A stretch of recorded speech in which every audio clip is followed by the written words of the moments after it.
السلام علیکم ناظرین، پیارے ناظرین، آج کی رات میں ہم سب لوگ خوب عبادت کریں کیونکہ آج کی رات ہم سب کے لیے بہت ہی خاص ہے۔ بہتر تو یہ ہے کہ آپ پوری رات عبادت کریں کیونکہ یہ رات ایسی ہے کہ مرنے کے بعد ہم افسوس کریں گے کہ ہم نے وہ وقت سونے میں کیوں گزار دیے تھے۔ یہ اتنا بڑا انعام ہے اللہ کا اور یہ اتنی قیمتی رات ہے، اس کا بھی ہمیں اندازہ نہیں ہے۔ اسی لیے پوری رات اگر جاگ کر عبادت کر سکتے ہیں تو بہت اچھی بات ہے، بہت اچھا ہے۔ لیکن صبح سے شام تک ہم لوگ کام دھندے میں لگے رہتے ہیں۔ رمضان کا آخری عشرہ ہمارا بہت بیزی ہوتا ہے، اس لیے رات میں پوری رات جاگ کر عبادت کرنا بہت مشکل ہوتا ہے۔ تو کچھ ایسی چیزیں جن پر عمل تو ضرور ہم کریں۔ اگر ان چیزوں پر ہم عمل کر لیں گے تو انشاءاللہ لیلۃ القدر کو ہم ضرور پالیں گے۔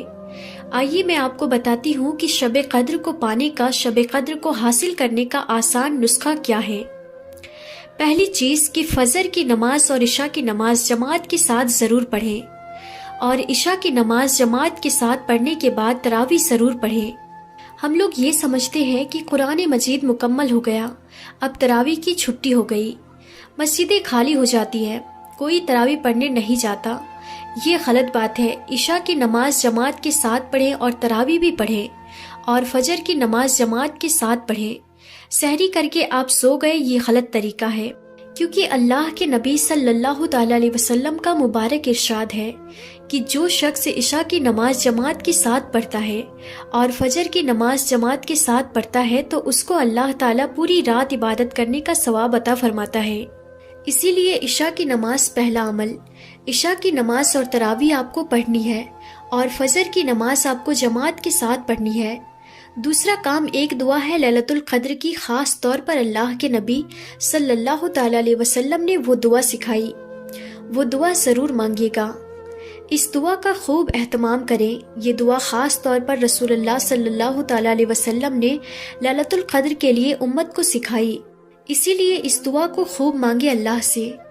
تیسرا کام یہ کرنا ہے کہ تہجد کی نماز خاص طور پر پڑھنی ہے۔ تہجد کی نماز مس مت کیجیے۔ آپ لیلۃ القدر میں تہجد کی نماز میں آپ 2 کر کے 4 رکعت بھی پڑھ سکتے ہیں، یا پھر 6 بھی پڑھ سکتے ہیں، یا پھر 8 رکعت بھی پڑھ سکتے ہیں۔ کم از کم 4 رکعت تو ضرور پڑھیں۔ چوتھا کام، کم از کم 1 پارہ تو قرآن مجید کی ضرور تلاوت کریں۔ 1 پارہ نہیں کر سکتے، پاؤ پارہ کریں۔ پاؤ پارہ بھی نہیں کر سکتے تو 1 پیج پڑھ لیں، لیکن قرآن مجید کو کچھ نہ کچھ پڑھیں، کیونکہ قرآن مجید کا لیلۃ القدر کی رات کے ساتھ ایک بہت گہرا تعلق ہے۔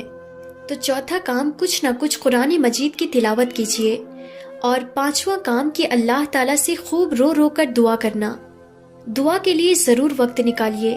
اس رات میں جتنا ہو سکے رو کر اللہ کے سامنے گڑ گڑا کر عاجزی کو ظاہر کر کے، جیسے ایک فقیر جس طرح سے بھیک مانگتا ہے، اسی طرح سے اللہ کے سامنے اپنے دامن کو پھیلا کر اللہ سے خوب دعا کیجیے۔ پوری امت کے لیے دعا کیجیے، تمام مسلمانوں کے لیے دعا کیجیے۔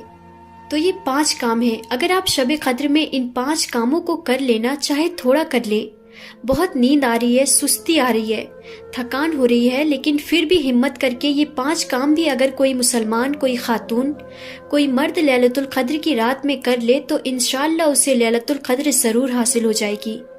یہ آسان طریقہ ہے لیلۃ القدر کو حاصل کرنے کا۔ تو اس ویڈیو کو زیادہ سے زیادہ شیئر کریں اور اسے دوسروں تک ضرور پہنچائیں۔ تو ہم پھر ملتے ہیں اگلی نئی ویڈیو میں، تب تک کے لیے خدا حافظ۔